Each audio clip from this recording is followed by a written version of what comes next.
नमस्कार, जनमत हरियाणा में आपका स्वागत है। मैं हूं कमलकांत। साथियों, चुनाव सिर पर हैं विधानसभा के, आप सब जानते ही हैं। और दोनों पार्टियां जो हैं, बड़ी पार्टियां बीजेपी और कांग्रेस, चुनाव की तैयारी में जुटी हुई है। कांग्रेस में तो एक प्रॉब्लम चल ही रहा है, संगठन का प्रॉब्लम है। संगठन बनाया ही नहीं गया है पिछले 10 सालों में, तो वो तो सिर्फ कार्यकर्ताओं के सहारे हैं। और जिस कैंडिडेट को टिकट मिलेगा सिर्फ उसके जो सपोर्टर हैं उसके सहारे हैं, और जनता के सहारे हैं कि जनता जो है वो अपने आप से वोट दे देगी। दूसरी तरफ बीजेपी में ऐसा नहीं रहता है। हालांकि लोकसभा में पिछली बार काफ़ी खामियां देखने को आई, लेकिन विधानसभा की तैयारी में संगठन का पूरा जोर लगाया जा रहा है। अमित शाह जो हैं केंद्रीय गृह मंत्री हैं, और मोदी जी के बाद संगठन के मामलों में नंबर 2 का उनका स्थान आता है। अमित शाह स्वयं हरियाणा में एक मीटिंग दे रहे हैं। ये मीटिंग कुरुक्षेत्र में होगी और इस महीने की 29 तारीख को होगी, यानी 29 जून को होगी।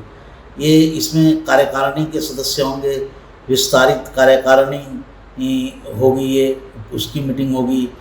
मुख्यमंत्री रहेंगे, केंद्रीय मंत्री रहेंगे, सांसद रहेंगे, सारे जो भी प्रदेश के नेता हैं, जैसे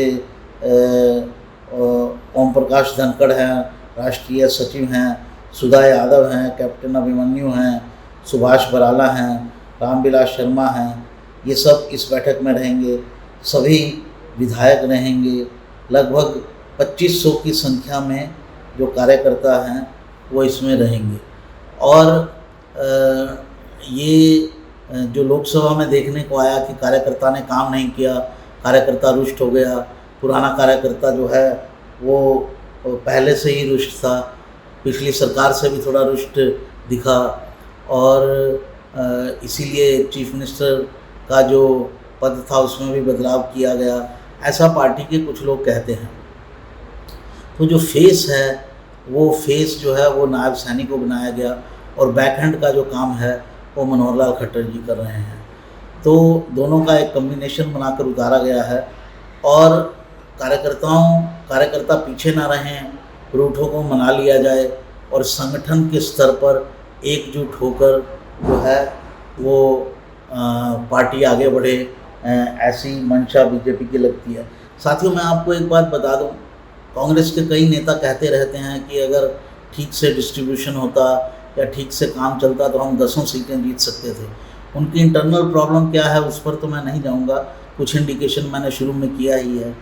लेकिन ये बात सच है, इतना गुस्सा था कि खासतौर से हरियाणा में किसानों का मामला था और मामले थे, कि इतनी एंटी इनकम्बेंसी ज़रूर थी कि 10 की 10 सीटें जीतने की स्थिति बन रही थी, ज़्यादातर सीटें जीतने की स्थिति बन रही थी।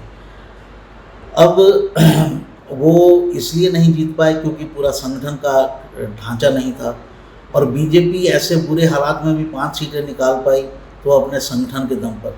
ये सब मैं इसलिए बता रहा हूँ कि संगठन का एक रोल रहता है, और लगभग आप ये समझ लीजिए कि 20% वोट जो हैं, 10 से 20%, अगर बहुत बड़ा एंटी इनकम्बेंसी नहीं है कि हवा ही चल रही है रूलिंग पार्टी के खिलाफ, तो 10 से 20% तक जो वोटर हैं उसको अपने संगठन के बल पर बढ़ाया जा सकता है। ये बात बीजेपी अच्छी तरह से जानती है, और ये पिछले 3 जो विधानसभा के चुनाव हुए थे, ख़ासतौर से मध्य प्रदेश और छत्तीसगढ़ में, वहाँ भी देखने को मिला था कि अनएक्सपेक्टेडली जो है वो बीजेपी जीत गई, और उसमें संगठन का बड़ा रोल रहा।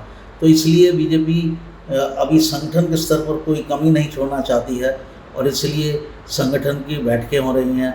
अभी हाल में एक बैठक हुई थी जहाँ जो लोकसभा के जीते हुए प्रत्याशी थे उनका अभिनंदन किया गया, और अब 29 तारीख की बैठक मैंने आपको बताई, जहाँ कार्यकारिणी और विस्तारित कार्यकारिणी के साथ साथ जो भी जुड़े हुए व्यक्ति हैं संगठन के साथ, सबको बुलाकर एक मीटिंग की जाएगी।